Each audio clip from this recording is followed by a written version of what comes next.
ये आकाशवाणी रायपुर है। प्रादेशिक समाचार बुलेटिन के साथ मैं दीप्ति चंद्रा।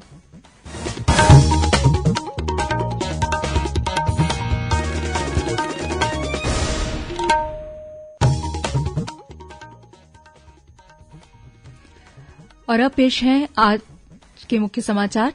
प्रदेश के 4 नगर निगमों सहित 15 निकायों में आम चुनाव और 17 वार्डों में हुए उपचुनाव के लिए आज हुआ मतदान। राज्य में शासकीय क्षेत्र में फूड इररेडिएशन पार्क की स्थापना की जाएगी। मुख्यमंत्री ने दी सैद्धांतिक सहमति। मुख्यमंत्री ने गायों के चारे की व्यवस्था के लिए किसानों से पैरा दान करने की अपील की। और मौसम विभाग ने सरगुजा और बिलासपुर संभाग के अनेक स्थानों तथा दुर्ग और रायपुर संभाग के कुछ स्थानों पर शीतलहर चलने की चेतावनी दी।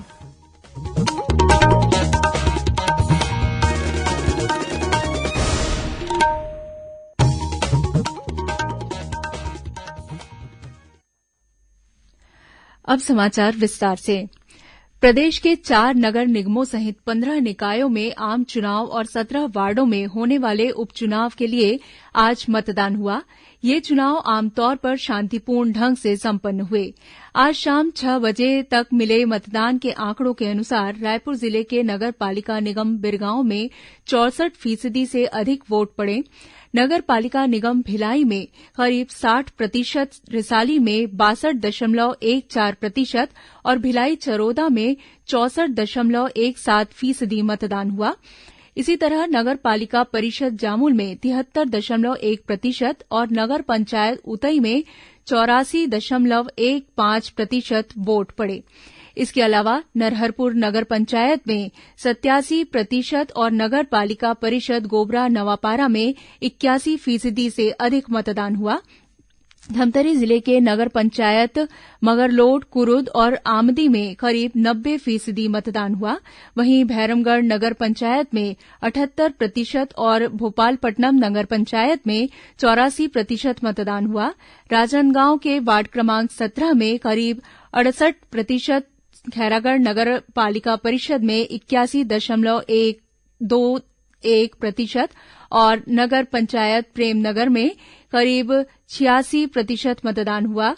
वहीं नगर पंचायत बसना में 83% वोट पड़े। जिन 17 वार्डों में उपचुनाव हुए हैं वहां पर औसत मतदान करीब 65% होने की खबर मिली है।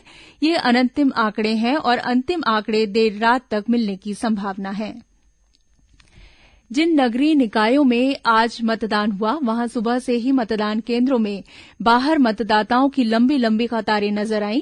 कड़ाके की ठंड के बावजूद युवाओं और बुजुर्गों के साथ साथ थर्ड जेंडर भी अपने मताधिकार के इस्तेमाल को लेकर उत्साहित दिखे। महिलाओं ने भी वोट डालने में बढ़ चढ़कर अपनी भागीदारी निभाई। बिरगांव नगर पालिका निगम में मतदान के दौरान निःशक्तजन भी वोट डालने पहुंचे। मतदान केन्द्र के परिसर में भी निःशक्तजनों की मदद के लिए विशेष इंतजाम किए गए थे। वहीं दुर्ग के जिला निर्वाचन अधिकारी कलेक्टर डॉक्टर सर्वेश्वर नरेन्द्र भूरे और वरिष्ठ पुलिस अधीक्षक बद्रीनारायण मीणा ने मतदान केन्द्रों में पहुंचकर स्थिति का जायजा लिया। उधर बीजापुर, कांकेर और सुकमा जिले के संवेदनशील और अति संवेदनशील मतदान केन्द्रों में सुरक्षा के कड़े इंतजाम किए गए थे। भोपालपट्टनम और भैरमगढ़ के साथ कोंडागांव के भेरवापदर में शांतिपूर्ण ढंग से चुनाव संपन्न हुए। चुनाव के बाद मतदान कर्मियों और मतपेटियों को सुरक्षा बलों के साथ स्ट्रांग रूम के लिए रवाना किया गया। वहीं चुनाव के लिए बीजापुर के मतदान केन्द्र में पहली बार वोट देने पहुंची युवती श्रुतिकर ने खुशी जताई। मेरा नाम श्रुतिकर है। मैंने आज पहली बार वोट दिया है। इससे पहले मुझे लगता था कि वोट डालना बहुत कठिन काम है, पर आज डालकर अच्छा फील हो रहा है और आज मैंने अपने मूल मताधिकार का उपयोग किया है। कांकेर जिले के नगर पंचायत नरहरपुर में मतदान के दौरान एक ऐसी तस्वीर सामने आई जो लोगों के लिए एक मिसाल बन सकती है। यहां के वार्ड क्रमांक 10 में कोविड पॉजिटिव एक महिला ने पीपीई किट पहनकर अपने मताधिकार का इस्तेमाल किया। वहीं बिलासपुर में वार्ड क्रमांक 29 के उपचुनाव के दौरान मतदान केन्द्र के भीतर घुसने के मुद्दे को लेकर भाजपा और कांग्रेस कार्यकर्ताओं के बीच वाद विवाद की स्थिति निर्मित हो गई। मौके पर पहुंचकर अतिरिक्त पुलिस अधीक्षक ने मामला शांत कराया। इलाके में बड़ी संख्या में पुलिस बल तैनात किया गया है। इन चुनावों के लिए 23 दिसंबर को मतगणना होगी और इसी दिन चुनाव परिणाम घोषित किए जाएंगे। इस बीच भारतीय जनता पार्टी के प्रदेश अध्यक्ष विष्णुदेव साय ने इन चुनावों के लिए मतदान करने वाले मतदाताओं के प्रति आभार जताया है। उन्होंने लोकतंत्र के महापर्व में मतदान कर अपनी महत्वपूर्ण भागीदारी देने के लिए जनता को बधाई दी है। राष्ट्रीय कोविड टीकाकरण अभियान के तहत देशभर में अब तक 137 करोड़ 68 लाख से अधिक टीके लगाए जा चुके हैं। केंद्रीय स्वास्थ्य मंत्रालय ने कहा है कि कल 15,82,000 से अधिक टीके लगाए गए। इधर छत्तीसगढ़ में कोरोना से बचाव के लिए अब तक 2 करोड़ 98 लाख 80 हजार से अधिक टीके लगाए जा चुके हैं। इनमें से 1 करोड़ 12 लाख 60 हजार से अधिक लोगों को टीके की दोनों डोज दी जा चुकी है। वहीं भिलाई चरौदा क्षेत्र में आज नगरीय निकाय चुनाव के दौरान मतदान के लिए पहुंचे 71 मतदाताओं को टीकाकरण वैन के माध्यम से कोविड टीका लगाया गया। मुख्यमंत्री भूपेश बघेल ने राज्य में शासकीय क्षेत्र में फूड इररेडिएशन पार्क की स्थापना की सैद्धांतिक सहमति दे दी है। उन्होंने भाभा एटॉमिक रिसर्च सेंटर से छत्तीसगढ़ में गोबर से विद्युत उत्पादन और फूड इररेडिएशन प्लांट की टेक्नोलॉजी हस्तांतरण के लिए शासन स्तर पर की जा रही पहल पर खुशी जताई है। उन्होंने कहा कि इससे राज्य के किसानों को उनके उत्पाद का और अधिक लाभ दिलाने में मदद मिलेगी। मुख्यमंत्री ने आज गोधन न्याय योजना के तहत गोबर विक्रेता पशुपालकों, गौठान समितियों और महिला स्व सहायता समूहों को 3 करोड़ 93 लाख रुपए की राशि ऑनलाइन अंतरित की। इसमें गोबर संग्राहकों को 2 करोड़ 63 लाख रुपए, गौठान समितियों को 79 लाख रुपए और महिला समूहों को 51 लाख रुपए का भुगतान शामिल है। इस अवसर पर श्री बघेल ने गौठानों में संचालित गतिविधियों की मॉनिटरिंग के लिए एनआईसी द्वारा विकसित गौठान मैप ऐप का भी शुभारंभ किया। इस ऐप के माध्यम से गौठान में संचालित सभी गतिविधियों जैसे गोबर खरीदी भुगतान, महिला स्व सहायता द्वारा उत्पादित सामग्री की कीमत और बिक्री से जुड़ी जानकारियां मिल सकेंगी। मुख्यमंत्री भूपेश बघेल और कृषि मंत्री रविन्द्र चौबे ने राज्य के किसानों से गौठानों में गायों के चारे की व्यवस्था के लिए पैरादान करने की अपील की है। किसानों के नाम अपील जारी कर मुख्यमंत्री ने कहा कि धान की कटाई के बाद खेतों में पैरा को जलाने की बजाय पिछले वर्ष की तरह इस वर्ष भी गौठान समितियों को पैरादान करें। इससे गोधन के लिए पर्याप्त चारे का इंतजाम हो सकेगा। मुख्यमंत्री ने सबसे अधिक पैरादान करने वाले किसान और सबसे ज्यादा पैरा एकत्र करने वाली गौठान प्रबंध समिति को विकासखंड स्तर पर पुरस्कृत और सम्मानित किए जाने की घोषणा की है। मुख्यमंत्री ने कृषि विभाग के अधिकारियों को सभी जिलों में खेतों से पैरा एकत्र कर इसे गौठानों में लाने का अभियान शुरू करने के निर्देश दिए।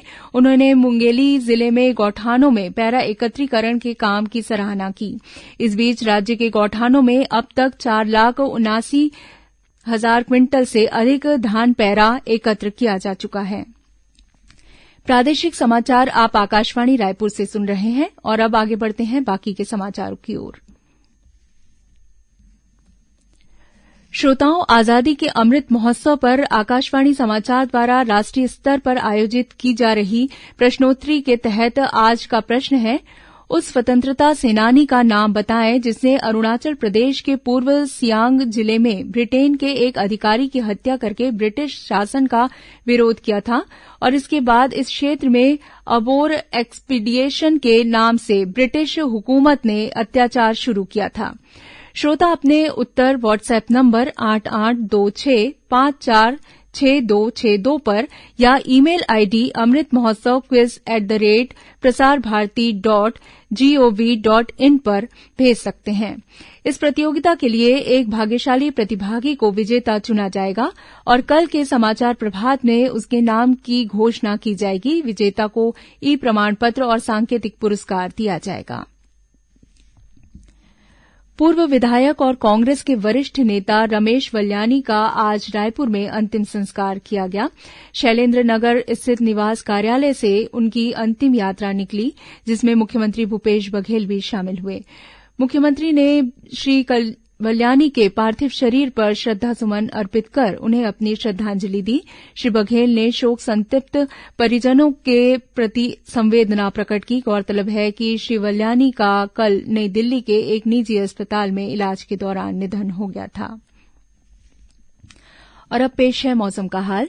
प्रदेश के उत्तरी और मध्य क्षेत्र में कुछ स्थानों पर शीतलहर चल रही है। इसके प्रभाव से तापमान में भारी गिरावट दर्ज की गई है और कड़ाके की ठंड पड़ रही है। उत्तरी भाग से आ रही ठंडी और शुष्क हवाओं के कारण आने वाले दिनों में तापमान में और अधिक गिरावट आने की संभावना है। मौसम विभाग ने आने वाले 3 दिनों के दौरान प्रदेश के सरगुजा और बिलासपुर संभाग में अनेक स्थानों पर तथा दुर्ग और रायपुर संभाग के 1-2 स्थानों पर शीतलहर चलने की चेतावनी दी है। इस दौरान राज्य के कई इलाकों में कोहरा छाया रहेगा और ठंडी हवाएं चल सकती हैं। बीते 24 घंटों के दौरान सबसे कम न्यूनतम तापमान अंबिकापुर में 1 डिग्री सेल्सियस रिकॉर्ड किया गया। सरगुजा संभाग के विभिन्न जिलों में पाला पड़ रहा है। वहीं कोरिया के तापमान में 3.3 डिग्री सेल्सियस और डुमरबहार में 4.4 डिग्री सेल्सियस दर्ज किया गया। बस्तर संभाग के कई जिलों में भी न्यूनतम तापमान 10 डिग्री सेल्सियस या इसके आसपास है। अब कुछ अन्य खबरें संक्षेप में। कल स्वतंत्रता संग्राम सेनानी पंडित सुंदरलाल शर्मा और ठाकुर प्यारेलाल सिंह की जयंती है। इसकी पूर्व संध्या पर जारी अपने संदेश में मुख्यमंत्री भूपेश बघेल ने पंडित शर्मा और ठाकुर प्यारेलाल सिंह को नमन किया है। अविभाजित मध्यप्रदेश के पूर्व मुख्यमंत्री मोतीलाल वोरा की जयंती पर मुख्यमंत्री ने उन्हें श्रद्धांजलि अर्पित की है। नवा रायपुर के उपरवारा स्थित आईटीएम यूनिवर्सिटी कैंपस में कल और परसों प्लेसमेंट कैंप का आयोजन किया जाएगा। दंतेवाड़ा जिले के कुआंकोंडा थाना क्षेत्र में आज एक इनामी माओवादी ने पुलिस अधीक्षक अभिषेक पल्लव के समक्ष आत्मसमर्पण कर दिया। और बेमेतरा जिले में निर्वाचन कार्य में लापरवाही बरतने के आरोप में नवागढ़ के खाद्य निरीक्षक को निलंबित कर दिया गया है। अंत में मुख्य समाचार एक बार फिर। प्रदेश के 4 नगर निगमों सहित 15 निकायों में आज आम चुनाव और 17 वार्डों में हुए उपचुनाव के लिए आज हुआ मतदान। राज्य में शासकीय क्षेत्र में फूड इरेडिएशन पार्क की स्थापना की जाएगी। मुख्यमंत्री ने दी सैद्धांतिक सहमति। मुख्यमंत्री ने गायों के चारे की व्यवस्था के लिए किसानों से पैरादान करने की अपील की। और मौसम विभाग ने सरगुजा और बिलासपुर संभाग के अनेक स्थानों तथा दुर्ग और रायपुर संभाग के कुछ स्थानों पर शीतलहर चलने की चेतावनी दी। इसी के साथ प्रादेशिक समाचार बुलेटिन समाप्त हुआ। नमस्कार।